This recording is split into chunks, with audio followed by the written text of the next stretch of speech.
तो world history में अगर हम देखेंगे तो एक देखेंगे सबसे पहले प्राचीन विश्व देखेंगे कि प्राचीन विश्व कैसा था, कि पहले जो आजकल हम चल रहे हैं प्राचीन विश्व कैसा था, और प्राचीन विश्व से आगे आगे आते हुए कि मध्यकालीन विश्व कैसा था, ठीक है, और आते आते फिर आधुनिक विश्व जो अब बन के आया है। आधुनिक विश्व में ही हम लोग ये सब देखेंगे कि वर्ल्ड वॉर और ये आज की टेक्नोलॉजी वगैरह कैसी हो गई। तो प्राचीन विश्व में सब कुछ पहले कैसा कैसा था, कैसा कैसा नहीं था, वो चीज़ हम लोग देखेंगे। जैसे कि एक प्रस्तर युग चला था, ठीक है, प्रस्तर का मतलब होता है, इसको स्टोन एज बोलते हैं इंग्लिश में, प्रस्तर का मतलब पत्थर होता है। तो प्रस्तर युग पहले जब मानव था वो पत्थरों से क्या क्या यूज़ करके बनाता था, तो कैसे करके मानव प्रस्तर युग में जीता था। फिर उसके बाद में आया पाषाण के, इसको पाषाण भी बोलते हैं पत्थर को ही। इसी के बाद में ताम्र पाषाण काल, ऐसे सुने होंगे, ठीक है, ताम्र पाषाण काल है, और नव क्रांति आ गया, नवकाल आ जाता है, मध्यकाल भी बीच में आता ही आता है। तो हम ऐसे कर प्राचीन में ऐसे पढ़ते पढ़ते आएंगे कि कैसे करके चला फिर लौह युग आता है कि इसी में ताम्र पाषाण के आगे ना लौह युग आ जाता है कि लोहा का यूज़ करके हम लोगों ने कुछ भी करके वो बनाए इक्विपमेंट्स की, हम लोग खेती वगैरह कैसे करने लगे। तो ये हम लोग ताम्र पाषाण इसमें समझेंगे प्राचीन में। फिर मध्य में हम लोग ये समझेंगे कि यूरोप में, हालांकि जब हम हिस्ट्री पढ़ते हैं, वर्ल्ड हिस्ट्री पढ़ते हैं ना, थोड़ा यूरोप सेंट्रिक पढ़ते हैं, मतलब हमारे पास उतना रिसोर्सेज डेटा पहले थे नहीं, तो हम यूरोप को केंद्र में रख के ऐसे पढ़ते हैं कि कुछ भी हमें जानना है, कुछ भी समझना है कि यूरोप में कैसे कैसे करके बदलाव हुए थे धीरे धीरे करके, वो हम उसी को अपने इंडिया से रिलेट करते हैं। तो मध्यकालीन में ज़्यादातर हम लोग यूरोप को ज़्यादा पढ़ेंगे, यूरोप केंद्रित पढ़ेंगे सब कुछ, उससे ही हम समझेंगे कि हमारे यहाँ सब कुछ कैसा कैसा बदलाव हुआ, कैसा कैसा नहीं हुआ है। हमारे यहाँ का मतलब कि इंडिया को हम सोचेंगे एशिया एक कॉन्टिनेंट पढ़ेंगे हम अभी जब ज्योग्राफी पढ़ेंगे तो उसमें कॉन्टिनेंट्स होते हैं ना, तो कॉन्टिनेंट्स कितने टाइप के होते हैं, 7 है ना। तो 7 कॉन्टिनेंट्स हैं टोटल, जिनको महाद्वीप बोलते हैं, ठीक। तो इनमें महाद्वीप में एक महाद्वीप है एशिया, और एशिया के अंदर, इस महाद्वीप के अंदर भारत आता है, चाइना आता है, नेपाल, भूटान, ये सब देश आते हैं, ठीक। तो ऐसे करके हम लोग जब पढ़ेंगे कि एशिया पे क्या असर हो रहा है, यूरोप क्या है, यूरोप भी एक महाद्वीप है। तो यूरोप में बहुत सारे देश आएंगे, जैसे यूके इसी में आएगा ना, फ्रांस है ये भी इसी में आएगा, जर्मनी, इटली, ये सब इसी में आएंगे। तो इन लोगों में क्या क्या चेंजेस हुए थे, वहाँ पे इन देशों में क्या क्या चेंजेस हुए थे, धीरे धीरे वही चेंजेस पूरे वर्ल्ड में फैले हैं। जैसे कि एक औद्योगिक क्रांति सुना होगा, औद्योगिक क्रांति हुई थी जो, उसी से पूरा वर्ल्ड थोड़ा बहुत चेंज हुआ, जिसे इंडस्ट्रियलाइजेशन बोलते हैं इंग्लिश में। अभी खाली समझते हुए चलेंगे, लिखवाने का जहाँ पोर्शन आएगा मैं समझा दूंगा और लिखवा भी दूंगा। ये खाली एक बैकग्राउंड समझते हुए चलेंगे क्या क्या चेंजेस हुए हैं। तो जैसे औद्योगिक क्रांति फ्रांस से, इससे यूके से शुरू होते हुए पूरे वर्ल्ड में कैसे करके फैली, अमेरिका तक पहुंची, अमेरिका से इंडिया में भी आई है, इंडिया में उसका क्या असर हुआ, फिर कैसे करके लेबर सिस्टम चेंज हुआ कि आजकल लोग पैसे कैसे कमा रहे हैं, पैसे पहले कैसे चलता था और अब कैसे चल रहा है। ये मतलब यूरोप में क्या क्या चेंजेस हुए, तो उसका पूरे वर्ल्ड पे क्या इम्पैक्ट पड़ा। तो ये यूरोप को ऐसे आते आते हम लोग यहाँ पे आ जाएंगे। तो वो आज रसिया यूक्रेन पे आ जाएंगे हम लोग आधुनिक पे, कि कैसे करके आधुनिक टर्म आई, क्या बीच में पुनर्जागरण होता है। एक पुनर्जागरण बोलते हैं कि ये बीच में पूरा यूरोप है जो सो गया था, तो आज पुनर्जागरण कैसे हुआ। भारत का पुनर्जागरण और यूरोप का पुनर्जागरण दोनों अलग अलग हैं। मतलब हम समझेंगे पुनर्जागरण का मतलब क्या होता है, और ये भी समझेंगे कि पुनर्जागरण क्यों हुआ, ज़रूरत क्या पड़ी, ठीक। तो पुनर्जागरण का मतलब जैसे इसका शाब्दिक अर्थ निकालें तो पुनः जागरण, मतलब फिर से जग जाना। तो यूरोप एक बार को मतलब बहुत ऊंचाई, मतलब यहाँ तक अच्छा ऊंचाई पे पहुँच गया था।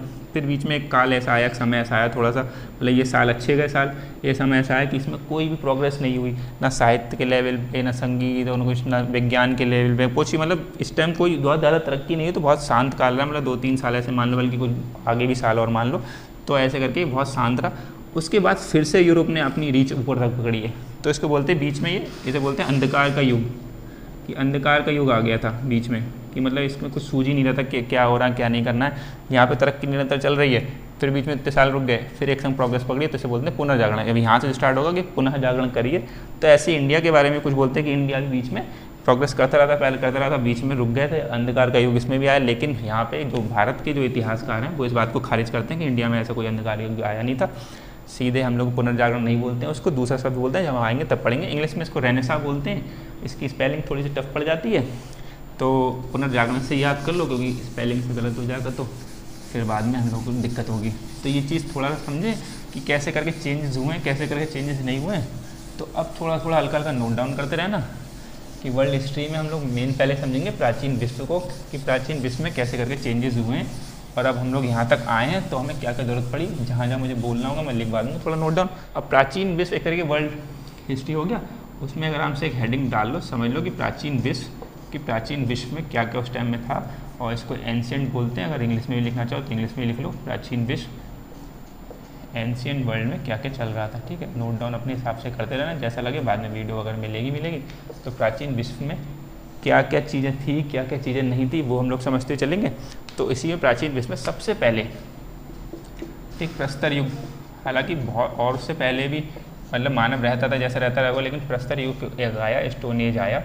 ठीक, स्टोन एज में ऐसा बोलते हैं कि कई लाख वर्ष, एक चीज़ हम लोग पहले ये समझे, काउंट करेंगे कैसे, जैसे आज चल रहा है 2024, ठीक, इससे हम पीछे आते रहेंगे, एक जगह मिलेगा 2000, सन 2000 चलेगा। ठीक, और पीछे आते रहेंगे तो यहाँ पे एक जगह मिलेगा 0। ठीक है, 0 से फिर इधर को हम बढ़ेंगे, जितना बढ़ेंगे तो पहले किताबों में, जो हिंदी किताबों में क्या मिलेगा, इसे बोल देते हैं ईसवी। बिल्कुल, ये मतलब ऐसा वो लोग बोलते हैं यूरोप के लोग कि यहाँ पे 0 वाले में ईसा मसीह का जन्म हुआ था 0 पर। और इसके बाद में जो भी मतलब इसे हम जो कैलेंडर यूज़ करते हैं, जो हम लोग जनरली यूज़ करते हैं, जो 2024 से लाई ग्रेगोरियन कैलेंडर है। ठीक, ग्रेगोरियन कैलेंडर, ये कैलेंडर हम लोग इसे यूज़ करते हैं, इंग्लिश कैलेंडर को ये बोलते हैं। ठीक है, और जो हमारे यहाँ संवत चलता है वो संवत तो आगे, बहुत आगे, हम लोग कितने आगे हैं, इसमें 57 ऐड कर दो तो वो हिंदू का संवत मिल जाएगा। मुसलमानों का चलता है वो हिजरी संवत चलता है, वो लोग अपनी हिजरी से काउंट करते हैं। और भारत सरकार जो कोई भी राज्य पत्र अपने निकालती है, गैजेट निकालती है, वो शक संवत से निकालती है। मतलब कितने हो गए वहाँ पर, एक तो संवत हो गया विक्रम संवत हम लोग यूज़ करते हैं। ठीक है, ये जो हिंदू कल्चर में यूज़ करते हैं, जो नव वर्ष आता है वो विक्रम संवत होता है। फिर जो मुस्लिम लोग यूज़ करते हैं वो हिजरी संवत यूज़ करते हैं, उनका भी समझेंगे कब से चालू होता है। और जो भारत सरकार यूज़ करती है वो शक संवत यूज़ करती है। ये ध्यान रखते रहना, मतलब अभी तो मिल जाएगी बाद वीडियो, उसमें ध्यान रखना कि मैं भारत सरकार जैसे लिख नहीं रहा हूँ, तो ध्यान रखना ये हिंदू कल्चर के लिए हो जाएगा, ये मुस्लिम के लिए हो जाएगा, शक संवत हो जाएगा, भारत सरकार के लिए हो जाएगा। और कौन सा था, ये वाला हो गया यूरोप के लिए, ग्रेगोरियन जो चल रहा है कैलेंडर, तो यूरोप के लिए ये लोग यूज़ करते हैं। तो वो लोग मानते हैं, अब उनका इतना ज़्यादा प्रभाव है पूरे दुनिया पे यूरोप वाले लोग हैं, तो हम लोग आजकल ये कैलेंडर यूज़ करते हैं। हमेशा 1 जनवरी कितनी डेट चल रही है तो डेट ऐसे वैसे बताते हैं, हम लोग नहीं बताते हैं। चैत्र का महीना चल रहा है, आषाढ़ का महीना चल रहा है, आषाढ़ में कौन सी तिथि चल रही है इस टाइम हमें ज़्यादा पता भी नहीं रहता है, बस खाली चाँद को देख के भी आड़े नहीं लग पाता है। तो उनके हिसाब से हम लोग चल रहे हैं, तो उनके हिसाब से क्या 0 पे यानी कि ईसा मसीह का उनके हिसाब से जन्म हुआ था।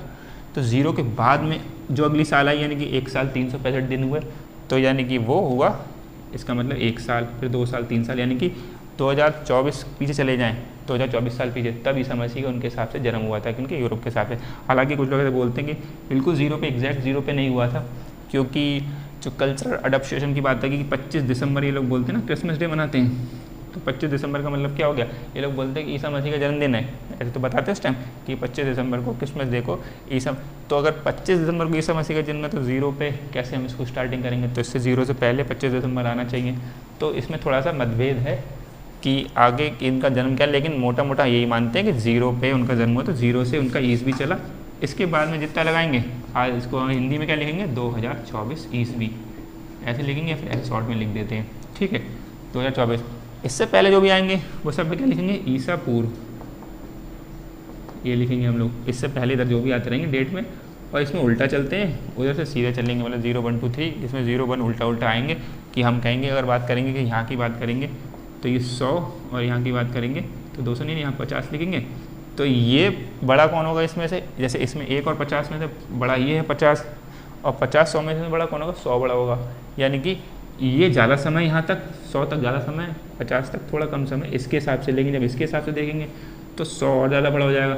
यहाँ पर क्या 0 से 50 तक चलेंगे तो 50 साल ही हुए, 0 से यहाँ तक चलेंगे 50 साल होगा, लेकिन अगर यहाँ से कंपेरिजन चलेंगे तो बहुत पीछे आ जाएंगे। इसे बोलेंगे 50 ईसा पूर्व बोलेंगे, और इसे बोलेंगे 50 ईस्वी बोलेंगे। अब इंग्लिश में भी कहीं कहीं लिखा हुआ क्या मिलेगा कि यहाँ पे 0 को तो वो लोग बोलते हैं 0 से पहले जितना बोलेंगे, वो लोग पहले इसको बोलते थे BC, मतलब कि ये बिफोर क्राइस्ट बोलते थे ऐसे करके। क्राइस्ट का मतलब इंग्लिश में इनको जीसस को क्राइस्ट भी बोलते हैं, तो बिफोर क्राइस्ट BC बोलते थे। और एडी बोलते हैं एनो डोमिनी। ठीक, एडी मतलब इसका मतलब ये होता है आफ्टर डोमिनी एक वर्ड होता है, तो उसका मतलब ये लोग ईसवी का मतलब जो ईसा मसीह का नाम है उसको भी डी से भी डोमिनी करके रिलेट करते हैं। तो शायद उसकी स्पेलिंग मैं मिस करूँगा शायद, आई थिंक गलत ना, तो एन ओ और DOMINI आई थिंक ये स्पेलिंग है। एक बार इसको चेक करना पड़ेगी ये इसकी क्या है। तो एडी बोलते थे पहले, लेकिन बाद में अब मतभेद ये होने लगा कि लोग ये कहने लगे, इसको एक बार चेक करेंगे स्पेलिंग को ना, थोड़ा सा अंडरलाइन कर रखा है शायद, क्योंकि वहाँ पे जो ग्रीक में थोड़ा सा स्पेलिंग कुछ अलग होती है, लेकिन बोलते उसको एनो डोमिनी करके। तो BC और AD यूज़ करते थे, मतलब जीरो के कोई बात का लिखेंगे, जैसे अब इसको क्या बोलते हैं वो 2024 AD चल रहा है ऐसे बोलेंगे वो लोग।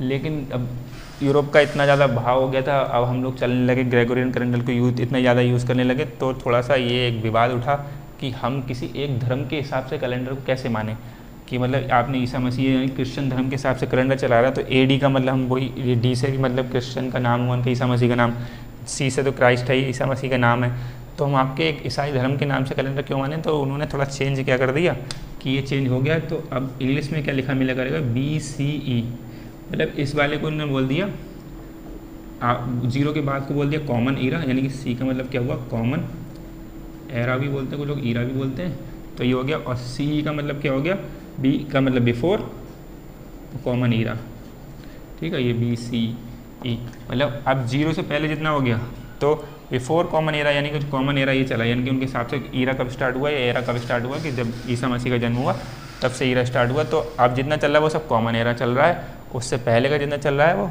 BCE before common era.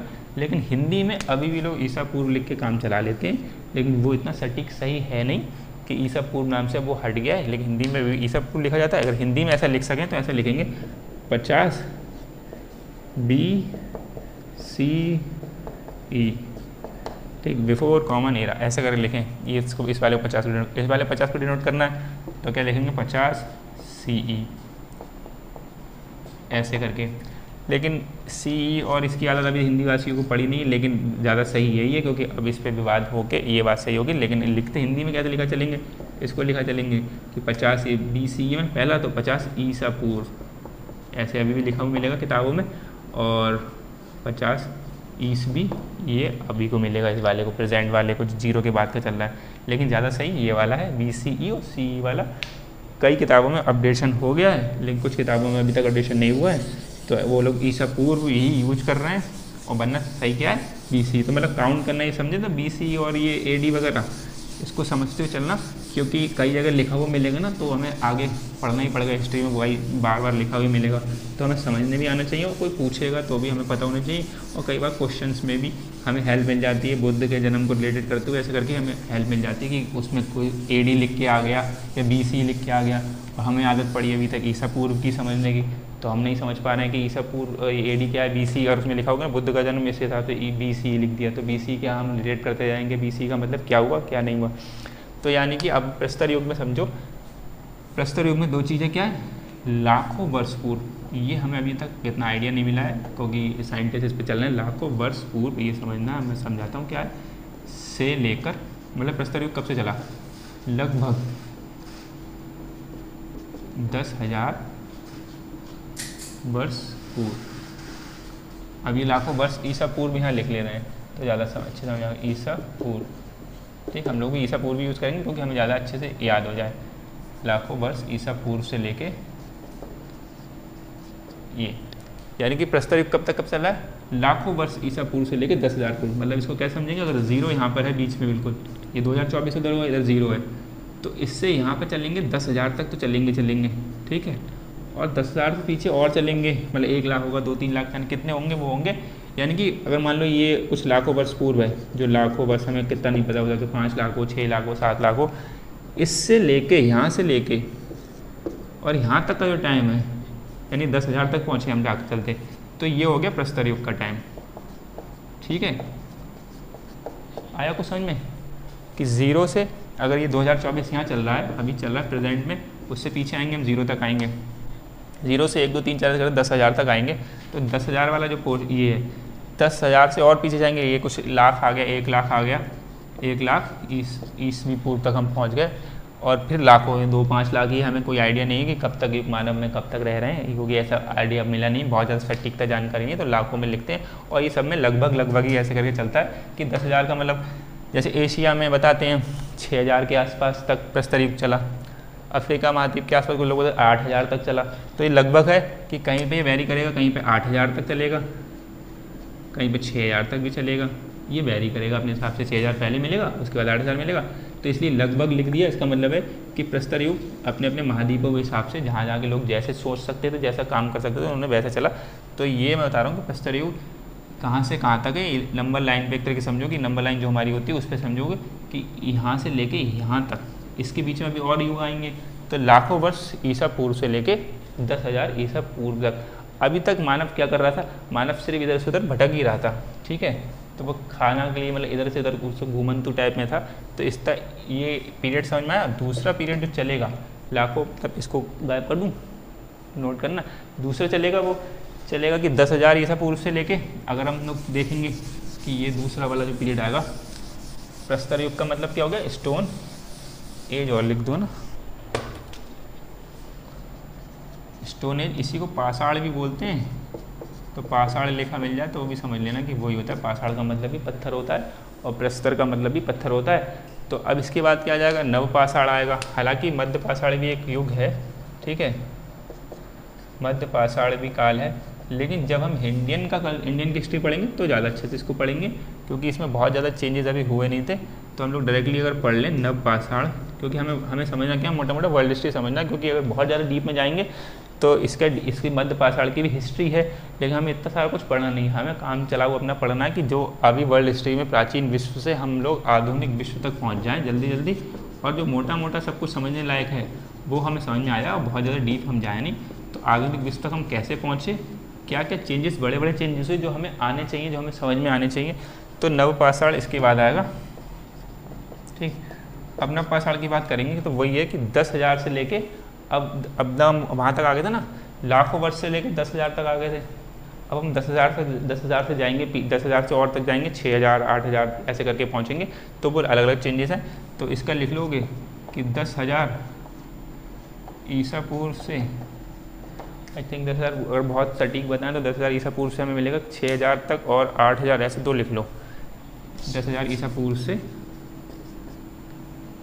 लगभग करके लिख लेते हैं, लगभग 6,000 ईसा पूर्व, ठीक। अब इसमें बस क्या हुआ था, इसमें मानव जो था वो स्टोर करना भी सीख गया था, ठीक। अभी तक क्या था, इसमें तक अगर लिखना चाहो तो इसमें लिखा लो शिकारी कर रहा था, हंटिंग होता ना, शिकारी था इस वाले में अभी तक। और इसमें क्या हो गया, मतलब अभी शिकारी से यहाँ पे थोड़ा खाद्य संग्राहक भी बन गया, शिकारी से खाद्य संग्राहक, ठीक। अब मानव क्या करने लगे, मानव फूड को स्टोर भी थोड़ा थोड़ा करना सीख गए, और उत्पादन भी करना सीख गया उसका, कि यहाँ पे मानव शिकारी से खाद्य संग्राहक होगा, और इसी में उत्पादन भी थोड़ा थोड़ा सीख गए कि उत्पादन करना भी आ गया। ये बहुत ज़्यादा बड़ा चेंज था हमारे हिस्ट्री में, कि मानव उत्पादन करना सीख जाए बहुत अच्छे से, कि कैसे करके खाने को उगाना पड़ गया। इससे क्या हुआ, इससे थोड़ा सा ये हुआ, अभी तक यहाँ पे भी क्या था, खाद्य संग्रह, थोड़ा बहुत तो खाद्य इधर से घूम के इधर खा लिया, उधर घूम खा लिया, यहाँ भी हम कैसे कह सकते हैं। लेकिन जो यहाँ पे इस वाले में चेंज है नव पाषाण वाले में, नव पाषाण काल भी लिख सकते हैं, युग भी लिख सकते हैं, ठीक है। काल और युग का मतलब दोनों एक ही होता है, ठीक। नव पाषाण का काल और नव पाषाण युग का मतलब एक ही होता है। शिकारी यहाँ से खाद्य संग्रह से उत्पादन, इसमें मेन चीज़ क्या करें, वो उत्पादन करना सीख गया। उत्पादन का मतलब जो खाना कैसे बनाते हैं, यानी कि कुछ ग्रेन कैसे उगने लगे, अब खेती थोड़ा सा खेती की तरफ बढ़ने लगे, अब उसे समझ में आने लगा। अभी तक क्या था कि यहाँ पे जाके कुछ खा लिया, कुछ पेड़ पे तोड़ के खा लिया, कुछ खा लिया, फूल पत्ती सब खा रहे हैं, उत्पादन करना इसमें सीख गए। इससे एक बहुत बड़ा चेंज हो गया, मतलब हिस्ट्री में बोलते हैं कि सबसे बड़े चेंजेस में कौन कौन से चेंजेस, तो लोग बोलते हैं कि जैसे कि बल्ब का आना एक चेंज हो गया, बल्ब का आविष्कार हुआ तो एक बहुत बड़ा चेंज हुआ, ठीक है। और जैसे बिजली का एक चेंज हो गया बहुत बड़ा, ये सब ऐसे का चेंज बताते हैं। और जो सबसे बड़ा चेंज हुआ कि एक सबसे बड़ा हिस्ट्री में चेंज कहेंगे तो इसको बोलेंगे नव पाषाण में काल में जब मानव उत्पादन करना सीख गया, मतलब ये बहुत बड़ा चेंज है। और इसको हम बोलेंगे biggest change in the history, बोलेंगे कि सबसे बड़ा चेंज इसको ही बोलते हैं। अगर ये नहीं होता, अगर मानव ये कभी नहीं सीखता, उत्पादन करना नहीं सीखता, तो आज हम लोग इस अवस्था में नहीं बैठे होते। तो हम लोग अभी तक घूमते ही सब कुछ कर रहे होते। खाद्य संग्राहक से, यानी कि खाद्य संग्राहक से वो बन गया खाद्य संग्राहक से उत्पादन की ओर, यानी कि उत्पादन का मतलब होता है प्रोड्यूस करना कुछ भी और। अब वो ये सीख गया मानव, पहले के मानव उसे समझ में आ गया कि अब मैं उगा सकता हूँ कुछ, कैसे ज़मीन से कुछ निकाल सकते हैं और हमें कैसे करके बनने लगा। मध्य पाषाण में अभी इससे यहाँ पे मतलब वही चल रहा था कि बीच में बोलते हैं ना ट्रायल कर रहे हैं, ट्रायल एंड एरर मेथड चल रहा है। अभी हम लोग जो इंडियन की हिस्ट्री पढ़ेंगे तब हमें समझ में आएगा कि मध्य पाषाण का भी अपना रोल है। लेकिन हम लोग क्या प्राचीन विश्व में समझ रहे हैं, प्राचीन विश्व में इतनी सभ्यता थी नहीं, और प्राचीन का मतलब और विश्व में की 3 सभ्यताएं, अभी हम लोग आगे पढ़ेंगे कौन कौन सभ्यताएं आई। तो यहाँ पर क्या है, मध्य पाषाण मतलब ऐसे कुछ लोग बोलेंगे कि इसके बाद पाषाण काल के बाद मध्य पाषाण काल भी तो आया, फिर नव पाषाण तभी आया। तो वो अभी हम वर्ल्ड हिस्ट्री पढ़ रहे हैं, तो वर्ल्ड हिस्ट्री के कंटेक्स्ट में इसमें इतना ज़्यादा चेंजेस नहीं हुए वर्ल्ड हिस्ट्री में, मतलब वर्ल्ड के तौर पे। इंडिया में बहुत ज़्यादा चेंजेस हुए हैं। जब इंडियन हिस्ट्री में आएंगे तब हम इसको बहुत अच्छे थॉरली पढ़ेंगे, इंडिया में मध्य पाषाण काल में क्या क्या चेंजेस हुए, मानव ने कितना बड़ा चेंजेस किया, क्या नहीं करा। यानी कि अब इसी को समझ लो, जो उत्पादन ये लिखा है, इस उत्पादन का मतलब क्या हो गया, नव पाषाण क्रांति इसी को बोलते हैं, नव पाषाण क्रांति। यानी कि इसमें जो अब कोई ऐसे बोलते हैं क्रांतियाँ बहुत बड़ी, जैसे 1857 की क्रांति ऐसे बोलते हैं ना, 1857 क्रांति हुई तो हमारे देश को एक बड़ा आज़ादी मिली, उससे एक मतलब उसने पहला कदम रखा, ऐसे बोलते हैं। तो ऐसे बहुत बड़ी बड़ी क्रांतियाँ कौन कौन सी हुई पहले, तो नव पाषाण क्रांति एक बहुत बड़ी क्रांति, सबसे पहली क्रांति मानी जाएगी कि मानव ने उत्पादन करना सीख लिया। अब इसका एक फ़ायदा समझो, इसका फ़ायदा क्या है कि जैसे कि मतलब इसको सबसे बड़ा चेंज क्यों बोल रहे हैं, जैसे इसलिए बोल रहे हैं कि अगर मान लो 100 लोग हैं, अभी तक 100 लोग थे, ये मैं इरेज कर रहा हूँ पूरा ना,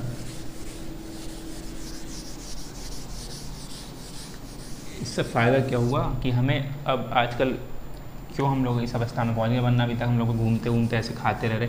जैसे 100 लोग पहले लोग थे, 100 लोग प्रस्तर युग चल रहा था, तो 100 लोग क्या करते, 100 के 100 इधर उधर घूमते खाते अपना जीवोपार्जन करते। जैसे जीवोपार्जन का मतलब होता है ना, डेली लाइफ की दिनचर्या जी और ख़त्म कर अपना जीवन एंड तक। अब नव पाषाण में क्या हो गया, उत्पादन। अब उत्पादन करना सीख गए, तो इन 100 में से 30 लोग मान लिए उत्पादन करने लगे, ठीक। अब ये 30 लोग इतना उत्पादन कर सकते हैं कि ये 100 को खिला सकें, सब 100 को टोटल 100 लोग खा लें। ये समझ रहे हैं, मतलब ये चेंज समझना पड़ेगा इसको। सबसे बड़ा चेंज हम क्यों बोल रहे हैं कि 100 में से 30 लोग उत्पादन करने लगे। हालांकि अब तो इस टाइम ऐसा आ गया कि 100 लोग हैं, एक ही लोग खेती करे वो 100 को खिला सकता है, एक लोग अकेला, क्योंकि अब हम इतने इक्विपमेंट्स आ गए, इतनी मशीनें आ गई कि हम लोग ऐसे करे काम कर सकते हैं। लेकिन पहले ऐसे हथियार वगैरह थे, हल वगैरह ऐसा प्रॉपरली बना नहीं था, खेती का नहीं था। तो हम मान लें 100 में से 30 लोग हैं, तो 30 लोग अगर उत्पादन कर रहे हैं तो 100 लोगों को खाना खिला सकते हैं, मतलब 100 लोग खा सकते हैं, इतना उत्पादन कर रहे हैं कि 30 ये भी खा लें और बच्चे 70 भी खा लें। अब जो 70 फ्री बचेंगे ना इसमें 100 में से, अभी तो 70, अब ये जो 70 बचे, इन 70 को खाने की टेंशन नहीं लेनी है। अब ये 70 किसी अपना काम, अपना जो समय वो किसी और चीज़ में लगाएंगे। कि अभी तक खाने का था कि हम खाएंगे पूरे दिन का, तो सब लोग अपना खाना ढूंढ रहे हैं, अपना खा रहे हैं या कर रहे हैं। लेकिन अब ये चेंज आने से, नव पाषाण क्रांति से आने से क्या हो गया कि वो उत्पादन करना सीख गया कि ऐसे उगाया जा सकता है। तो 100 में से 30 लोग मान लिया उत्पादन में जग गए, और वो उत्पादन इतना कर रहे हैं कि 100 के 100 लोग खाना खा लें, अगर 100 लोग हैं। अब ये 70 लोग अपना किसी और में दिमाग लगाएंगे, और चीज़ों में। इसी से क्रांति अब जन्म होंगे नए नए चीज़ों के, जो वैज्ञानिकता की तरफ हम धीरे धीरे बढ़ेंगे, घर बनाना सीखेंगे, समुदाय बनाना सीखेंगे, कल्चर बनेगा कि समुदाय लोग जुड़ के रहने लगेंगे। और फिर धीरे धीरे ऐसे अगर नगर व्यवस्था आ जाएगी, नगर बनने लगेंगे, नाली सिस्टम, ड्रेनेज सिस्टम वगैरह का, स्टोरेज का आ जाएगा, फिर राजतंत्र आ जाएगा, कुलीन वर्ग बनने लगेंगे। ये जो खाली होने लगे, जब खाली इंसान बैठेगा तो दिमाग अदर चलेगा। अभी तक अगर कोई व्यक्ति है जिसके पास खाने का समस्या नहीं है, तो फिर वो खाने पे सोचेगा, जो जिसके पास नौकरी नहीं है तो उस टाइम उसे खाने का रहेगा, कैसे नौकरी लगे, कैसे मैं खा लूँ। जब दर्शन जैसे बोलते हैं, दर्शन बोलते हैं ना, फिलॉसफी बोलते हैं, तो उसका मतलब क्या, वो उन्हीं का काम है जो जिनका पेट भरा हुआ है, ऐसे बताते हैं कि जिनका पेट भरा हुआ है, जिनकी नौकरी अच्छे खासे पैसे आ रहे हैं, घर में कोई खाने वाने की व्यवस्था नहीं है, ठीक है, टेंशन नहीं लेनी है, मतलब खाने की कहाँ से हमें मिलेगा नहीं मिलेगा, तो उनका पेट से कोई मतलब नहीं है।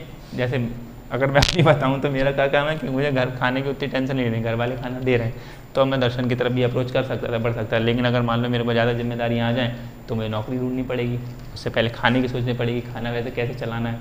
ऐसी किसी जो व्यक्ति जो खाली बैठेगा, मतलब एक तरीके से खाली बैठना, एक बिल्कुल लीजर टाइम गुजार दिया तो अलग बात है, लेकिन आप किसी और में समय लगा रहे हैं, अपना खाली जो समय आपको मिला वो किसी और चीज़ में लगा रहे हैं, प्रोग्रेस करने में चीज़ में लगा रहे हैं, तो काम आगे चेंजेस मिलेंगे।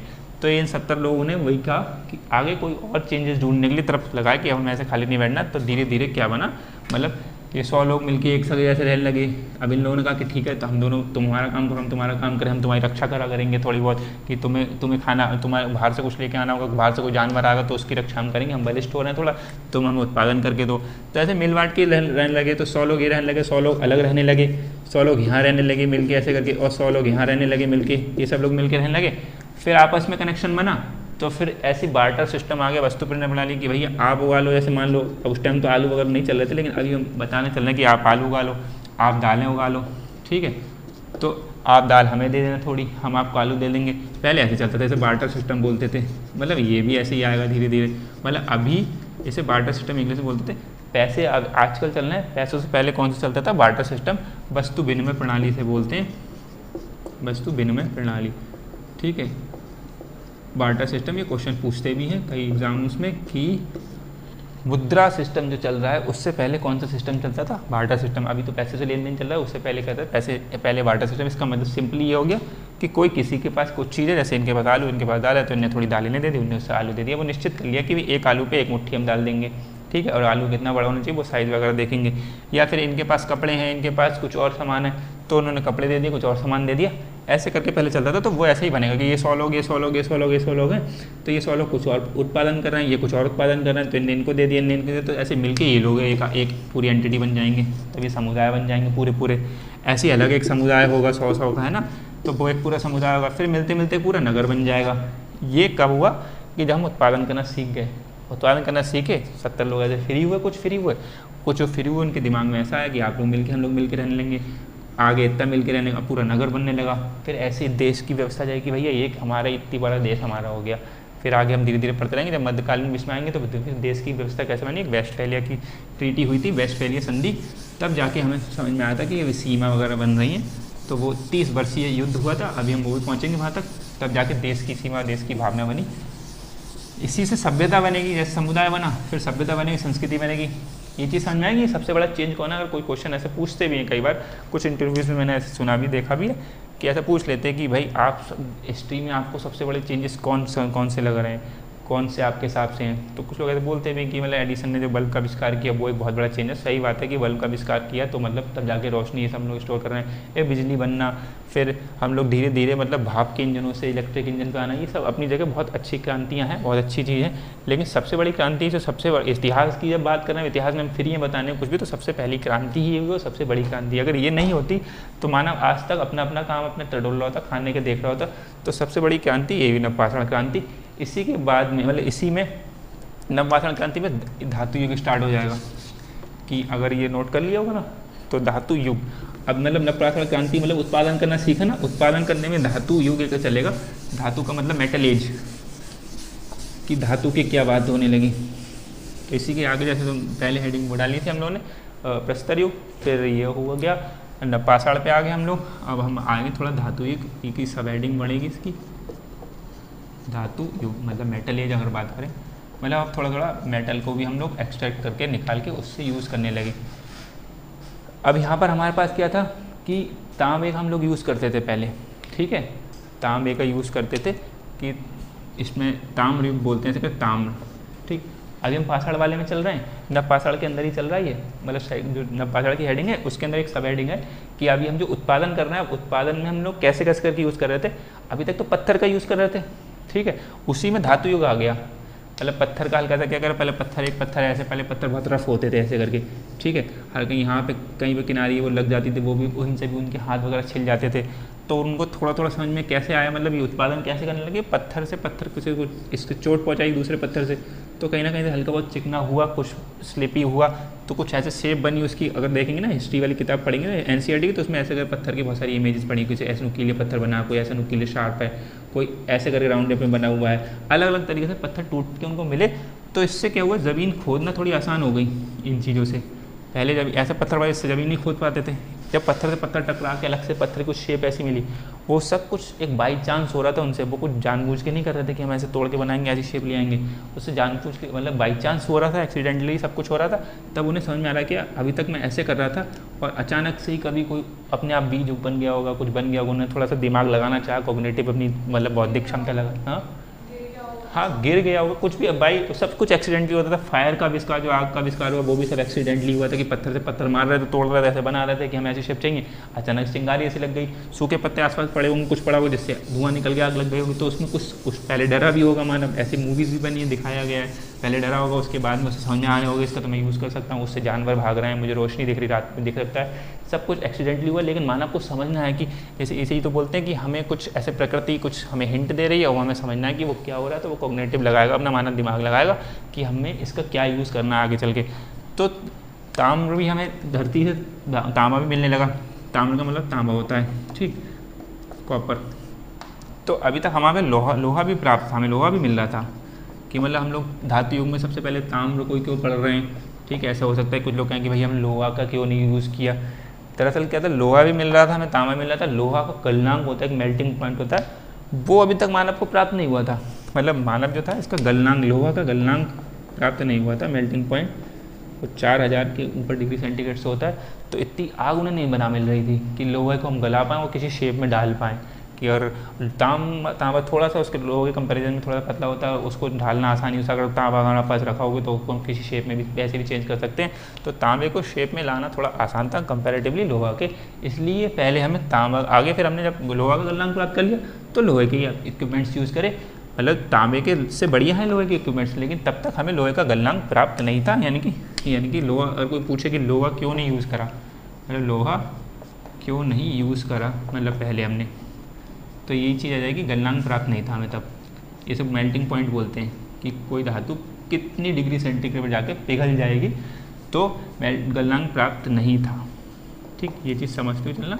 और मतलब ये क्वेश्चन पूछ लेते हैं कि भाई अरे सबसे पहले तांबा क्यों आया, कि लोहा की धातु तो बहुत मजबूत होंगी, लोहा से तो बहुत अच्छी ज़मीन खुदेगी, तांबे से कम अच्छी खुदेगी, तो लोहा के क्यों नहीं, क्यों तब तक हमें गलनांक प्राप्त नहीं था उस टाइम, तो इसलिए पहले तांबे का गलनांक प्राप्त था, इसका गलनांक प्राप्त था, तो इसीलिए हमने ताम्रपाषाण युग में क्या करें, तांबे की चीज़ें बनाई और तांबे से हमने उत्पादन करी, खेती थोड़ी सी और अच्छी हुई, ठीक। फिर हमें धीरे धीरे क्या आते आते इसी में थोड़ा सा क्या है, मतलब और ज़्यादा लोग समुदाय बनने लगे, सब आने लगा, ये चीज़ ध्यान रखना।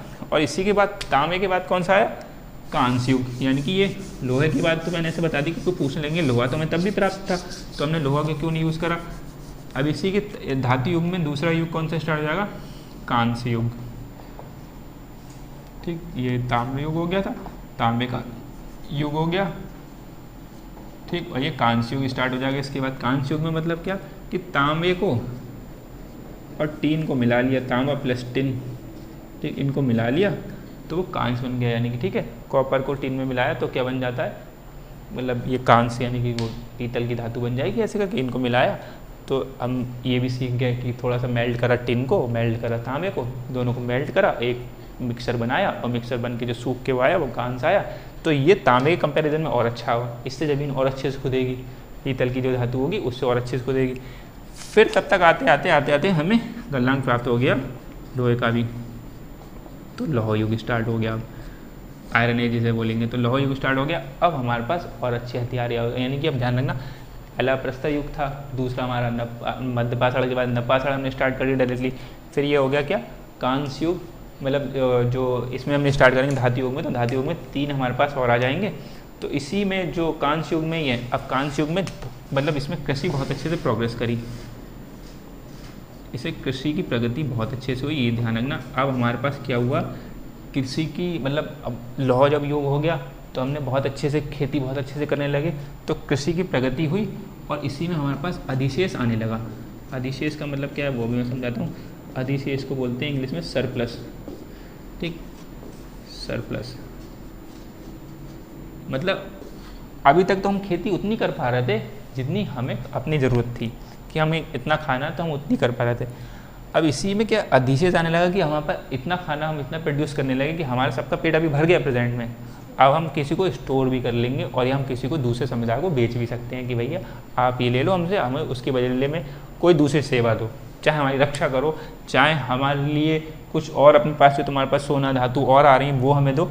ये इसमें चेंज आ गया लौह युग में। अभी तक इसमें ताम्र में नहीं था, ताम्र में उतना ही खोद पा रहे थे, उतना ही खा पा रहे थे, अपना पेट भर पा रहे थे।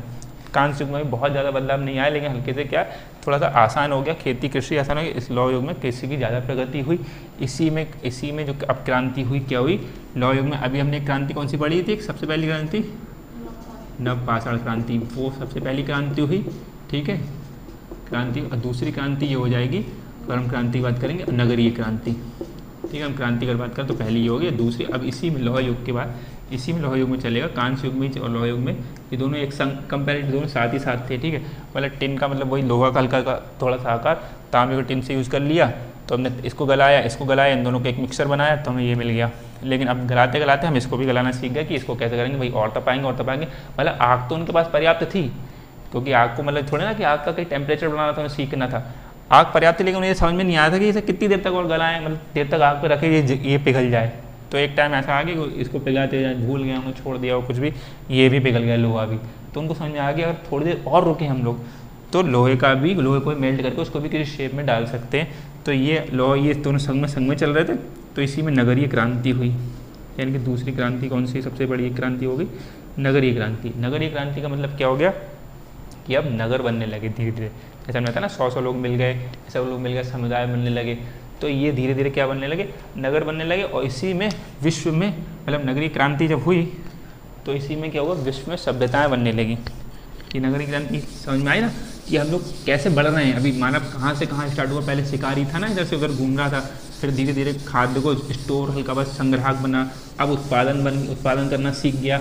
उत्पादन करने के साथ में अब उसको अधिशेष भी मिलने लगा, सरप्लस होने लगा, एक्स्ट्रा आने लगा उसके पास। तो अब क्या है, इसी में नगरीय क्रांति का मतलब क्या हो गया कि नगर बनने लगे, और नगर बनने के साथ का मतलब हुआ कि अब विश्व में सभ्यताएं, मतलब नगरीय क्रांति के साथ अब क्या हुआ, विश्व में सभ्यताएं आने लगी। वर्ल्ड में सभ्यताएं, विश्व में सभ्यताओं का विकास हुआ। जो हम लोग अधिकतर एक सिंधु घाटी सभ्यता पढ़ते हैं सबसे पहले भारत में, तो विश्व में सभ्यताओं का विकास, ठीक। ये चीज़ हमारे हुआ कि अब नगरीय क्रांति से मतलब चेंज समझ लो शुरू से एंड तक आते हुए, मतलब शुरू में मानव कैसे भटक रहा था, हमें समझना क्या वर्ल्ड हिस्ट्री का मतलब ही क्या है, मोटा मोटा जो एक आइडिया लिया कि हम वहाँ से मानव आज हम लोग इस एज में हम लोग ऐसे बैठ के सब लोग पढ़ रहे हैं, कुछ आगे और तरक्कियाँ वाले काम करने की सोच रहे हैं, तो वो कैसे कर रहे हैं, मतलब देश को विकास दे रहे हैं, तो वो हम लोग कैसे करेंगे, वो शुरुआत कैसे कैसे होते होते हम लोग यहाँ तक कैसे पहुँचे, ये बहुत अच्छे समझते रहना। और इसका रेगुलर रिवीजन जब तक करोगे तब भूल जाओगे, वरना कि मैं चेंज शुरू से एक चेन की तरह समझाते हुआ आ रहा हूँ कि पहले मानव घूम रहा था, शिकारी था, इधर से उधर खाया, फिर उसने थोड़ा थोड़ा खाद्य संग्रह करना सीखा कि कैसे करे, खाने को थोड़ा सा स्टोर कर लिया, आज जो मैं कहीं से खींच रहा हूँ थोड़ा खा लिया, थोड़ा कल खा लूँगा, तो थोड़ा सा बैठ सकते हैं, ऐसे कुछ कर सकते हैं। फिर धीरे धीरे उत्पादन की तरफ बढ़ा मानव, उत्पादन हुआ तब एक क्रांति हुई, ठीक, बहुत बड़ी, उसको क्या बोलेंगे, नव पाषाण क्रांति, ठीक है। वो क्योंकि पाषाण युग में हुई थी तो उसे नव पाषाण क्रांति बोलेंगे। अब क्या हुआ, वो उसका फ़ायदा मतलब क्रांति इतनी बड़ी, उसे क्यों बोलना, चेंज क्या हुआ कि उसका फ़ायदा क्या हुआ, उसका फ़ायदा यही हुआ कि कुछ लोग अब फ्री बैठने लगे, मतलब कुछ लोग के काम करने से सब लोगों को खाना मिल रहा था। तो मतलब अब खाना बहुत ऐशो आराम वाला तो नहीं, लेकिन जैसा उस टाइम उग रहा था मतलब उनको खाना मिल जा रहा था। अब कुछ लोग फ्री होने लगे, वो फ्री अपने किसी भी काम में लगा सकते हैं, मतलब रक्षा दे सकते हैं, ठीक है। फिर और कुछ सोच सकते हैं कि जैसे आग का आविष्कार, ये सब और कुछ पहिया बनाना, ये सब इसी में हुआ कि जब कुछ लोग खाली बैठे तब पहिया बनने लगा, तब आग बनी, और आग का अच्छे अच्छे यूज़ करने लगे। मतलब वो अलग तोड़ रहा था, उसको काम दे दिया, तुम खेती कर रहे हो, और तुम उसको काम, मतलब 30 लोग, मैंने बताया ना 30 लोग को खेती कर ले मारना है, अभी 70 लोग हैं, इनमें से उन्होंने कहते ठीक है हम तुम्हें खाना दे देंगे, लेकिन तुम हमारे लिए ये ऐसे कर पत्थर के हल वगैरह बना के लो, शेप में लाओ। तो ये लोग जब शेप बना रहे तो हो सकता है इन्हीं से चिंगारी निकल गई हो, तो इन्हीं से आग बनी। फिर इतना शेप ले गया कि यहाँ से यहाँ तक पहुँचाना भी था उनको, तो होते होते पहुँचाएँ कैसे, तो होते होते एक व्हील का आविष्कार भी हो गया कि ऐसे करके ले जा रहे हैं, रफ्का के इनके सारे हथियार वहाँ तक पहुँचा रहे हैं, या वहाँ से बड़े बड़े पत्थर यहाँ तक लेके आ रहे हैं, तो यहाँ पे बैठ के तोड़ेंगे हम और हथियार बना के इनको भेजेंगे, ताकि ये ऐसे करके यूज़ करके खेती में यूज़ करके। तो जो लोग फ्री जब बैठे तभी ही हमारे पास चीज़ें हुई है। यानी कि अगर कोई फ्री बैठे हो तो अब अगर दिमाग किसी अच्छे काम में लगा रहा है तो हो सकता है कि नई कुछ क्रांतियाँ पैदा हो, नया कुछ आविष्कार ऐसे ही होते हैं जो थोड़ा सा दिमाग किसी और में लगाते हैं। तो उसका मतलब यही तभी और आविष्कार तभी हो पाते हैं कि अगर हम किसी में दिमाग लगा रहे हैं तो हमारे पास कोई बैकएंड होना चाहिए, हमें किसी हमारे जीवोपार्जन के लिए। अगर जीवोपार्जन के लिए हमारे पास कोई नहीं है तो हमारा सारा दिमाग, हमारा सारा समय हमें अपने खाने पे ध्यान लगाना पड़ेगा कि हम अपने आत्मा कैसे बने, अदरवाइज़ हम लोग सर्वाइव नहीं कर पाएंगे। तो विश्व में यानी कि दूसरी उत्पादन करने लगे, उत्पादन करते करते उसी में 3 युग आ गए। एक हमारे पास ताम्र युग हुआ, तो ताम्र से हमने कम उत्पादन कर पाया, थोड़ा सा अपना ही काम चला हुआ पा रहा कि काम चल जाए। फिर हमारे पास आया कांस्य युग और लौह युग, ठीक है। हम पूछेंगे लोहा में तब भी प्राप्त था, लोहा में बाद में प्राप्त नहीं हुआ, लोहा में तब भी प्राप्त था लेकिन गलनांक नहीं था, ये हमें पता होना चाहिए। मेल्टिंग पॉइंट था। और जब हमारे पास ये नगरीय क्रांति हुई अब, तो इसमें विश्व में सभ्यताओं का विकास हुआ। और वो विश्व में सभ्यताओं का विकास कैसे हुआ, तो वो एक वर्ल्ड मैप में अपना एरिया एक समझो कि अगर ऐसे वर्ल्ड मैप है तो यहाँ पर अगर भारत है, ठीक, तो भारत में ये जो एरिया है जो राजस्थान और पाकिस्तान मिला के पूरा ना, तो जम्मू कश्मीर यहाँ पे, तो पाकिस्तान को मिला के और इंडिया को मिला के जो सिंधु नदी यहाँ पे बहती है ना, सिंधु नदी, तो सिंधु नदी है उसी के आसपास, सिंधु नदी के आसपास सभ्यता विकास हुई। और सभ्यताओं का कहीं भी विकास होगा वो पानी के ही पास होगा, क्योंकि पानी जैसे बोलते हैं ना, कृषि में थोड़ा पानी की आवश्यकता होगी, तो वो पानी के पास ही उन लोगों ने अपने आप को रहना जैसे, हालांकि उन्होंने जब उगाया सीखा तो हो सकता है कि नदी यहाँ से बह रही हो, वो कोई यहाँ पे रहते हो तो यहाँ से पानी यहाँ तक ला रहे हो, लेकिन उनके दिमाग इतना चल गया कि भाई क्यों हम यहाँ पे क्यों करें, यहीं पे क्यों ना खेती करने लगे, तो हमें पानी यहीं से मिल रहा है तो हम लोग, तो फिर जब यहाँ पे ये लोग विकास कर रहे हैं तो वो कहेंगे तुम्हें इतना दूर खाना क्यों दे, तुम भी यहीं कहीं रहने लो आसपास, तो ये लोग भी यहीं रहने लगे। तो क्या हुआ, अब पूरा समुदाय बन गया एक तरीके से, तो एक समुदाय बन गया और बड़े लोग ऐसे जुड़ने लगे तो पूरी एक सभ्यता बन गई। ठीक, तो ये मतलब नदियों की, बड़ी बड़ी नदियों के पास में, और ऐसी छोटी छोटी नदियाँ नहीं कि कभी सूख जा रही हूँ कभी नहीं, ये बड़ी बड़ी नदियों में हमेशा पानी रहेगा, तो ऐसी नदियों के पास में ही सभ्यता का विकास हुआ होगा। ठीक है, तो हमारे पास कौन सी एक नदी हुई, सिंधु नदी हुई। तो सिंधु नदी पे जो सिंधु घाटी सभ्यता बोलते हैं ना, हड़प्पा की सभ्यता उसका नाम है, अब मोहनजोदाड़ो भी उसमें मिला, लेकिन जनरली उसका नाम चलने लगा क्योंकि पाकिस्तान जब अलग हो गया थोड़ा सा तो उसका नाम पड़ गया, वैसे तो सिंधु घाटी सभ्यता नाम था, लेकिन अब उसका नाम ज़्यादा क्या पड़ गया, हड़प्पा सभ्यता। वो कैसे हो गया वो हम लोग समझेंगे, लेकिन अगर सिंधु घाटी सभ्यता, लेकिन नाम इसको संग में हड़प्पा सभ्यता चलता है, तो हड़प्पा सभ्यता। लेकिन जब लोग अंग्रेज लोग थे उन्होंने जब सब रिसर्च वगैरह करा तो तब वो लोग यही नाम चलते थे, सिंधु घाटी सभ्यता चलता था, सिंधु वैली बोलते थे इसको। ठीक है, तो ये सिविलाइज और सभ्यता क्या बोलते हैं, civilisation, Sindhu valley civilisation. Harappa सभ्यता इसका नाम चल रहा है, सिंधु नदी के पास हुआ। ठीक है, अब फिर अगर एक मैं अफ्रीका महाद्वीप, वैसे यहाँ पे भारत यहाँ पे तो हल्की थोड़ा सा अफ्रीका महाद्वीप ऐसे बना होगा। ठीक, यहाँ पे नीचे और थोड़ी जगह है लेकिन रफली बना रहे हैं, ये अफ्रीका महाद्वीप हुआ। उससे ऊपर जो यहाँ पे ईरान इराक देश है, यहाँ पे थोड़ा सा ना, यहाँ पे एक लाल सागर मिलेगा, फिर फारस की खाड़ी मिलेगी। तो फारस की खाड़ी यहाँ पे दजला फरात की दो नदियाँ रहती हैं, टिग्रिस और यूफ्रेट्स उसे इंग्लिश में बोलते हैं। मतलब जो ईरान वाला एरिया ना, ईरान इराक वाला, अगर वर्ल्ड मैप पे जब हम लोग चेक करेंगे तो ईरान इराक वाला जो एरिया है, ठीक है, टर्की वाला, वहाँ पे दजला फरात की दो नदियाँ हैं। दूसरी एक सभ्यता ये हो गई, ठीक है, दूसरी सभ्यता कौन सी होगी, दजला फरात की नदी के पास, तो वो होगी दजला फरात की नदी होगी, उसके पास सभ्यता बनेगी। ठीक, यानी कि नदी की सभ्यता, इसको ऐसे ही बोल सकते हैं। ठीक, और इसी का जो नाम क्या है, मतलब ये दूसरे के चलना है, मेसोपोटामिया बोलते थे। ठीक है, मेसोपोटामिया, जो नाम ज़्यादा प्रचलित है वो ये वाला जो मैं लिख रहा हूँ, मेसोपोटामिया की सभ्यता। पहले दूसरा नाम आपको क्या लिखना है, मेसोपोटामिया। हम लेकिन नदी भी मैं बता रहा हूँ, नदी वहाँ पे कौन सी है, इसमें कौन सी नदी है, इसमें सिंधु नदी है, तो नाम से ही पता चल रहा है। ठीक है, आप पूछ सकते हैं कि सिंधु घाटी की सभ्यता है वो कौन सी नदी के पास में हुई, तो सिंधु नदी के पास में।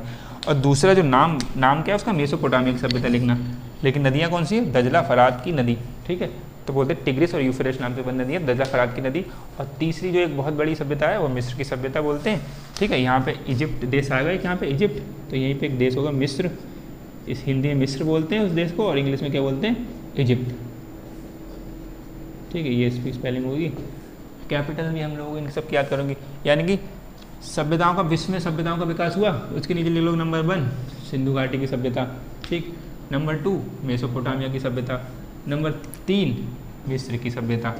नंबर 3 में यहाँ पर लिख दो मिस्र की सभ्यता, हिंदी में लिखेंगे तो।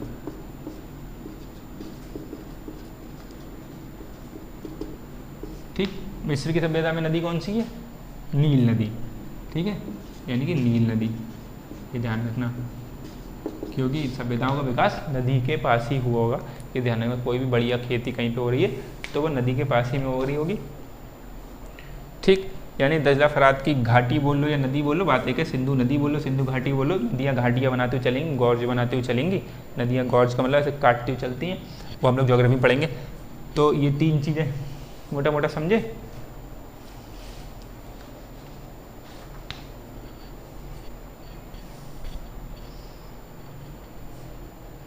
तीन हो गई, जैसे पहली कौन सी हो, सिंधु घाटी सभ्यता, उसका नाम हड़प्पा सभ्यता ज़्यादा चल रहा है। ठीक, दूसरा क्या हो गया, मेसोपोटामिया ठीक, यही बोलते हैं इंग्लिश में भी, हिंदी में भी यही। वो सब मेसोपोटामिया की सभ्यता। तीसरा हो गया मिस्र की सभ्यता।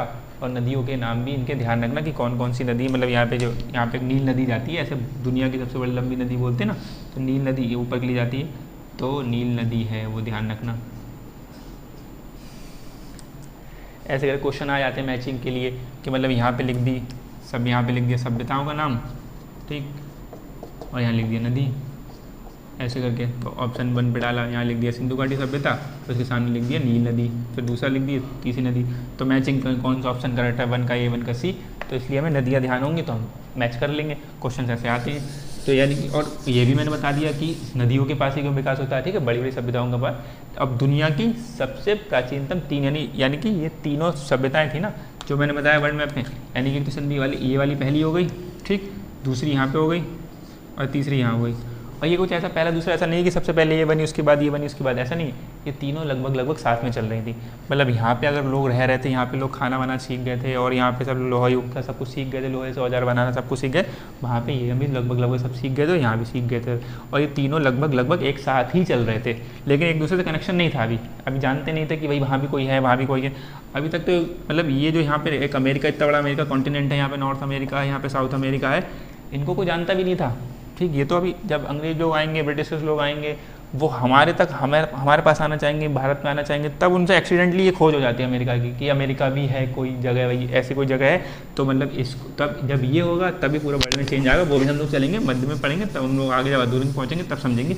लेकिन अभी क्या समझना है हमें, चेंज की सभ्यता बनी। सभ्यता का मतलब क्या हो गया कि लोग रहना सीख गए, पास में जुड़ जुड़ा के लोग रहना सीख गए। अभी अकेला कोई नहीं रह रहा होगा, यहाँ बहुत लोग रह रहे होंगे, इनके अपने अपने काम बढ़ गए होंगे कि तुम्हें भाई खेती करनी है, तुम्हें हमारे लिए औजार बनाना है, तुम्हें हमारी जानवरों से रक्षा करनी है, तुम्हें कोई बारिश कुछ भी ऐसा कुछ आंधी तूफान आ रहा है उसमें सब कुछ देखना है। अलग अलग काम बढ़ गए होंगे, तुम्हें भाई इनका ख्याल रखना है, तुम्हें हमारे बच्चों का ख्याल रखना है, या फिर तुम्हें हमारी इतने खेती की भी रक्षा करनी है।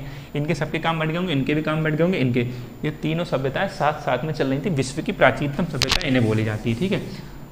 मतलब सभ्यताएं और भी है, हान सभ्यता, चीन में हान सभ्यता बनी, चाइना यहाँ पे होगा तो चीन में हान, लेकिन वो इस टाइम इनके बाद आई हैं, ठीक। और एक मतलब एक माया की सभ्यता बोलते हैं यहाँ पे, मैक्सिको की तरफ माया सभ्यता बोलते हैं, वो सब बाद में आई है। लेकिन अगर प्राचीनतम सभ्यताओं का कोई नाम पूछे तो कौन सी, 3 ही है सबसे पहले। और ये कैसे विकास हुआ ये तो समझ में आ ही गया सब लोगों को, है ना, कि मतलब सभ्यता कैसे बनी, वो ऐसी बनी। मतलब सबके मूल में क्या है कि वो खाली 70 लोग खाली बैठ गए। अब वो 70 नहीं, मतलब हम लोगों ने एग्जाम्पल लिया है कि 30 लोग काम मान लिया, कि ऐसा नहीं कि 70 ही 100 में से खाली बैठ रहे हो सकते 40 खाली बैठे हों। 60 इतनी कठिन खेती होगी तो 60 लोग लगना पड़ रहा होगा, तो 40 खाली बैठे होंगे। कोई आइडिया नहीं हमें कि 60 के 60 लोग पूरे खेती में लग गए होंगे, बहुत कर रहा होगा खेती का काम उस टाइम। अब तो चलो मशीन वगैरह आ गया, अभी अकेला एक कोई खेत पे चला जाए तो वो सबको दे देगा, इतना खाना दे देगा। लेकिन ये हम लोग रफ एग्जाम्पल लिया, लेकिन ये हुआ क्यों, वो यही हुआ कि सभ्यताएं बनी कैसे, कि वो जो खाली जो लोग बैठे, यानी कि सबसे पहली क्रांति जो हुई है नवपाषाण वाली क्रांति, इसकी वजह से हमें आज तक हम लोग यहाँ तक पहुँचे। अब ये लोग आपस में एक दूसरे से जुड़ेंगे, आपस में एक दूसरे से कम्युनिकेशन मानेंगे, तो व्यापार चालू हो जाएगा कि यहाँ से वहाँ व्यापार हो जाएगा। फिर ट्रांसपोर्टेशन बन जाएगा कि भाई यहाँ से लोग जुड़ने लगेंगे। फिर इधर से उधर की कल्चर जो संस्कृति होगी वो उनके कपड़े देखेंगे, उनका पहनावा देखेंगे, उनकी बातचीत करने का तरीका देखेंगे। तो ऐसे करके फिर पूरे वर्ल्ड में एक दूसरे से कनेक्शन बन जाएगा और धीरे धीरे फिर लोग एक दूसरे के ऊपर अपना आधिपत्य जमाने लगेंगे कि भैया ये हमसे कैसे अच्छा है, वो हमसे कैसे अच्छा है, तो हम इस पे ऊपर रूल करें, वो हम पे ऊपर रूल करें। फिर ऐसे करके लड़ाइयाँ छिड़ेंगी, लड़ाइयाँ भी अब द्वेष पे फैलेंगे यहाँ पे। तो वही कारण बनेंगे युद्ध के, वही कारण बनेंगे आगे होने के। युद्ध भी होता है तो भी उसमें कुछ ना कुछ निकलता है, नया कुछ होता ही होता है युद्ध के बाद भी। मतलब ऐसा बोलते हैं कुछ जो विध्वंसक घटनाएं होती ना, कि विध्वंस हुआ कहीं, डिस्ट्रक्टिव जो कुछ नेचर हुए, उसमें कुछ ना कुछ क्रिएटिविटी निकलती, कुछ ना कुछ नई चीज़ निकलती है। अगर युद्ध होता है तो कुछ ना कुछ मतलब सीख मिलती है कि भाई हम चलो नहीं लड़ेंगे, अब की बार ऐसा कुछ करेंगे, वैसा करेंगे, चलो अब एक ट्रीटी बना लेते हैं, कुछ ऐसा करके मॉडल बना लेते हैं। तो अब विश्व में सभ्यताओं का विकास हो गया, 3 सभ्यता बड़ी बड़ी बन गई। तीनों को ध्यान रखना, रफली कोई आइडिया मान लो कि इंडिया को ध्यान रखो वर्ल्ड मैप में, इंडिया ऐसे होगा, उसके ऊपर ऐसे बना होगा, यहाँ पे ऐसा होगा। तो यहाँ पे जो इंडिया और पाकिस्तान वाला जो एरिया है, ठीक, यहाँ पे हमारी सिंधु घाटी सभ्यता, उससे थोड़ा इधर चलेंगे ईरान इराक के आसपास, तो ये हो जाएगा दूसरी सभ्यता मेसोपोटामिया वाली, दजला फरात की नदी, उससे नीचे यहाँ पे मिस्र की सभ्यता, ठीक है, ध्यान रखना। ये वर्ल्ड मैप पे ऐसे करके डिनोट करेंगे हम लोग, वर्ल्ड मैप के जब चित्र देखेंगे तब समझ जाएंगे। लेकिन ये 3 ध्यान रखना, इंडिया कंटेक्स्ट में ध्यान रखो इधर यहाँ पे, इसके बाद में यहाँ पर ये हो गई मेसोपोटामिया, इसे मेसो मत बोल देना, ये से मिस्र की नीचे होगी, इसकी नील नदी हो गई, सिंधु नदी हो गई, और इसकी दजला फरात। इंग्लिश में अगर कहीं पे लिखा था टिग्रिस और यूफ्रेट्स लिखते हैं, टिग्रिस यूफ्रेट्स ऐसे करके लिखते हैं। हाँ, दजला, दजला, दजला, ठीक। टिग्रिस इसको इंग्लिश में बोलते हैं, एनसीईआरटी टिग्रिस लिखती है, टिग्रिस रिवर, और यूफ्रेट्स उसको बोलते हैं। करना नोट करना चाहते कर लो, क्योंकि अगर जैसे कई बार हिंदी नहीं समझ में आती है कि हिंदी में कुछ अगर मान लो क्या पता उनकी भाषा में वहाँ पे दजला को कुछ और बोलते हो, किसी एग्जाम में उन्होंने वही लिख दिया, लेकिन इंग्लिश में तो यही लिखेंगे टिग्रिस, दोनों में इंग्लिश एग्जाम आता है तो इंग्लिश में टिग्रिस लिखेंगे, उसको यूफ्रेट्स लिखेंगे। तो दजला ही फिलहाल बहुत ज़्यादा फेमस हुई, एनसीईआरटी में दजला टर्म लिखी हुई है, तो दजला इसको नोट करो, यूफ्रेट्स उसको हजरात को यूफ्रेट्स, तो इंग्लिश में वही लिखा होगा, इंग्लिश में नहीं बदलते हैं क्योंकि इंग्लिश उसका आदि हो गया ना, इंग्लिश में आधिपत्य ज़्यादा जमा हुआ है तो, और ज़्यादातर एग्ज़ाम इंग्लिश को ही सही मानते हैं। तो मुझे बताओ वैसे थोड़ा सा बोल दूं कि नवपाषाण में, और एक एक दो दो लाइन लिख लो हेडिंग लगाते कि मानव यहाँ पे ये हो गया, वहाँ पे हो गया। अभी रफली तो मोटा मोटा समझ में आया है कि एक बार जब अपने हाथ से ऐसा बोलते हैं कि सरस्वती माता का वरदान है कि जब तक हाथ से कलम ना चलाओ तब तक याद नहीं होती चीज़ें, तो हेडिंग एक बना लो कि हम लोग अभी रफली ये आइडिया होता, बाद में घर पे चाहे आराम से प्रॉपर नोट एक साफ साफ बनाने लगना कि प्रस्तर युग हेडिंग डालें हम लोग। अब यहाँ तक 3 तक हम लोग पढ़ लेते हैं कि सभ्यताएं जो आ गई, प्रस्तर युग की हेडिंग डाली, उसमें हम लोग करेंगे कि मानव कैसा कैसा था, तो प्रस्तर युग की हेडिंग डाली, उसके ब्रैकेट में कहाँ लिखा लाखों वर्ष ईसा पूर्व से 10,000 लगभग 10,000 वर्ष ईसा पूर्व तक ये उसका काल हो गया, समय हो गया। तो ये हेडिंग डालो, फिर उसके बारे में थोड़ा मैं बोल देता हूँ, वो लिख लो, नोट डाउन कर लो, वो ज़रूरी है। मतलब प्रस्तर युग हेडिंग डालेंगे,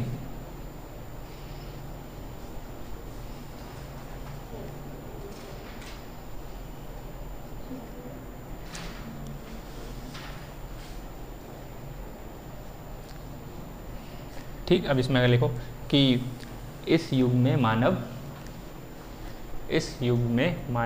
मतलब प्रस्तर युग में पत्थरों के उपकरणों का प्रयोग करता था। इस युग में मानव पत्थरों के उपकरणों का प्रयोग करता था।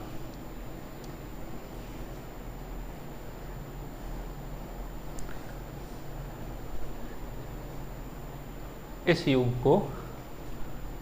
में मानव, और ये बहुत ध्यान रखते चलना, बहुत बेसिक, मतलब बहुत गहराई में, बहुत ज़्यादा डिटेल में नहीं लिख रहा हूँ, बहुत जो ज़रूरी लाइन है मैं वही लिख पा रहा हूँ, और इसको बस समझ के चलोगे तो बहुत आगे हिस्ट्री क्लियर हो जाएगी। मानव ऐसे ऐसे हुआ, आज चेंजेस कैसे हुए, बाकी हिस्ट्री बहुत ब्रॉड है, बहुत चीज़ें, लेकिन हमें काम की चीज़ समझनी है। तो इस युग में मानव पत्थरों के उपकरणों का मतलब समझेगा ना कि पत्थरों से हथियार वगैरह बनाना, पत्थरों का जो भी यूज़ करना, कि कहीं से कुछ सामान खींच के लिया तो पत्थरों का यूज़ कर लिया, अपनी कोई शेल्टरिंग बनानी, रहने की जगह बनाई तो एक बड़ा सा पत्थर ढाक दिया तो भाई बारिश ना आए, तो इसमें पत्थरों के उपकरणों का यूज़ करता था। तो उपकरण का मतलब हथियार भी होता है, कोई शेल्टरिंग करना, छावनी अपनी बनाना, कहीं रहना गुफा वगैरह में, तो पत्थरों का यूज़ में पत्थर ज़्यादा यूज़ होते थे, यानी कि इस युग में मानव पत्थरों का उपयोग करता था। इस युग को निम्नलिखित 2 चरणों में बांट सकते हैं। ऐसे तो 3 है लेकिन हम लोग अभी 2 पढ़ेंगे, एक पुरापाषाण काल और एक नवपाषाण काल। मध्यपाषाण काल को अभी हम थोड़ा स्किप करते हैं, हम लोग इंडिया में ज़्यादा अच्छे से पढ़ेंगे। तो पुरापाषाण काल और नवपाषाण काल।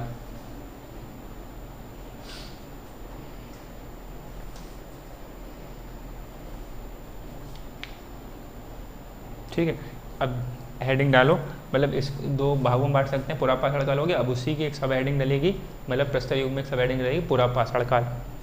प्रस्तर युग के अंदर पुरापाषाण काल हेडिंग डाली। अब लिखो इस काल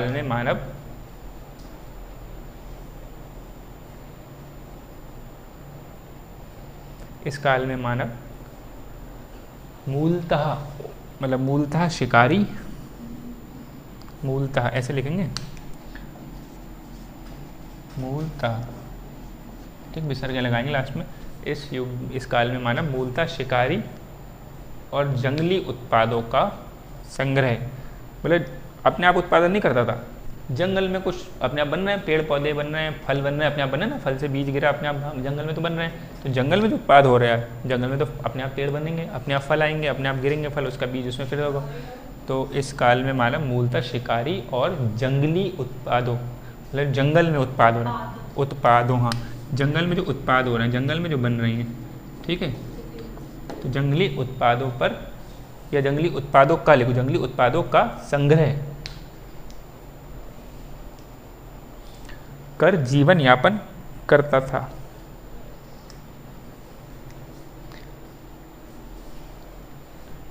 क्या हुआ कि इस काल में क्या हुआ, मानव क्या करता था, शिकारी था, मूलतः शिकारी था। यहाँ पे बात करें मतलब उसे स्टोर करना उतना समझ में अब भी नहीं आता था कि जैसे हम लोग ना जंगली उत्पादों का संग्रह कर, ऐसे लिखा ना, जंगली उत्पादों का संग्रह कर जीवन यापन, अपना जीवन चला रहा था। लेकिन हमने पहले लिखा कि मूलतः शिकारी था। स्टोर करने का मतलब उसे अभी नहीं पता था कि अगर मैं यहाँ से ये ले जाऊँ और ये स्टोर कर लूँ, ये सेब इतने दिन तक चलेगा, या फिर मान लो दूसरा फल इतने दिन तक चलेगा, ये सब्जी ऐसे टाइप सब्जी तो वहाँ नहीं होगी, लेकिन फल जो होंगे पेड़ों में और जो अलग अलग तरीके से कंदमूल हैं, सब हैं, फूल पत्तियाँ हैं, वो इतने दिन तक, उसे ऐसा कुछ नहीं पता। मूलतः वो शिकार ही था, मतलब जानवरों को मार खा लिया या फिर कोई पत्ते खा लिए, कुछ कंद खा लिए, कुछ अलग से फल खा लिए, जो मिला उसे वो मिला। मूलतः वो शिकारी था। शिकारी का मतलब हमेशा ये भी नहीं कि जानवरों को ही मारना, शिकारी का मतलब क्या है, घूमते फिरते, घूमते फिरते कुछ भी मतलब मार के खा लिया, कुछ भी मिल के खा लिया। पेड़ को तोड़ना भी एक तरीके से शिकारी हुई, वो शिकार करना ही हुआ। तो मूलतः वो शिकारी था और जंगली उत्पादों को थोड़ा बहुत संग्रह करके जीवन यापन कर लेता, लेकिन उसे संग्रह का मतलब अभी समझ में भी नहीं आ रहा था। और इसी में लिखो, इस काल में मानव स्थायी जीवन नहीं जीता था। मतलब स्थायी नहीं था कि कहीं भी एक जगह नहीं रुकता था कि हमारा घर तो वहीं, हमें वहीं पहुंचना है वापस, ऐसा नहीं।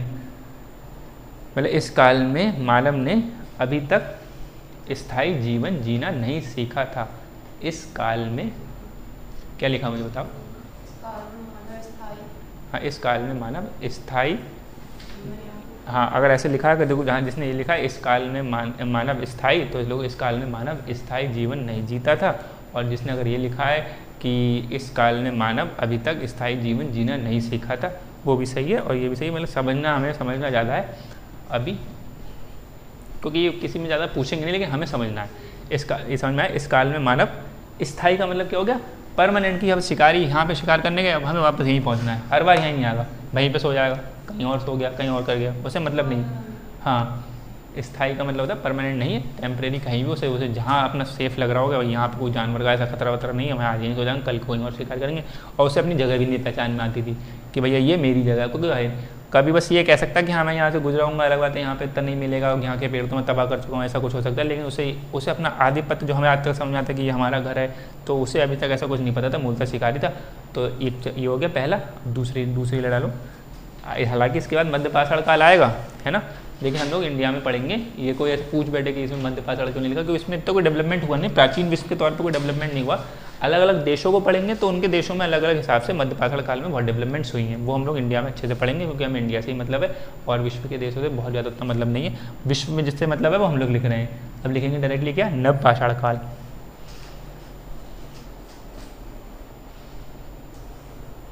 पाषाण अभी पत्थर पे चल रहे हैं, ठीक है। तो लिखो, इस काल में मानव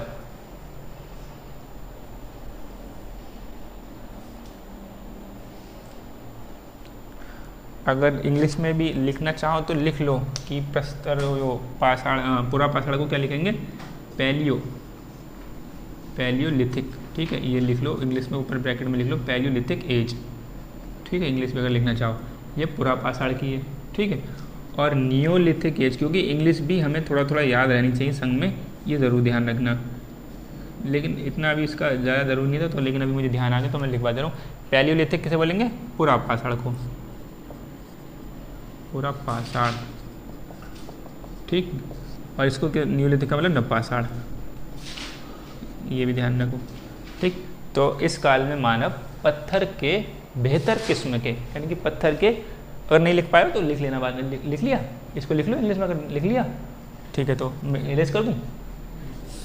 इस काल में मानव पत्थर के बेहतर किस्म के, मतलब पत्थर का जो अब अभी तक पत्थर के जैसे कर रहे हैं, अब बेहतर किस्म के, अच्छे शार्प नुकीले बढ़िया बढ़िया बनाने लगे थे।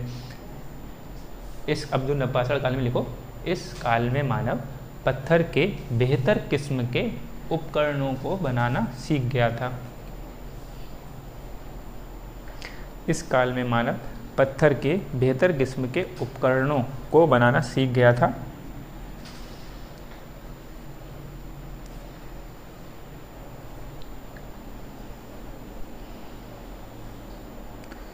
अब इसी में वो नवपाषाण क्रांति हुई ना, तो इसी में पहले लिखो, इस काल में मानव पत्थर के बेहतर किस्म के उपकरणों को बनाना सीख गया था। इस काल में कृषि एवं पशुपालन की शुरुआत हुई। मतलब पाषाण काल में ही कृषि हुई और पशुपालन, यानी कि जो जानवर एक दो ठीक ठीक हैंडल हो जाते थे उनसे उस टाइम, तो उनको यूज़ कर लेते थे किसी भी अपने काम में। इस काल में कृषि एवं पशुपालन का मतलब समझिए ना, पशु को पालना,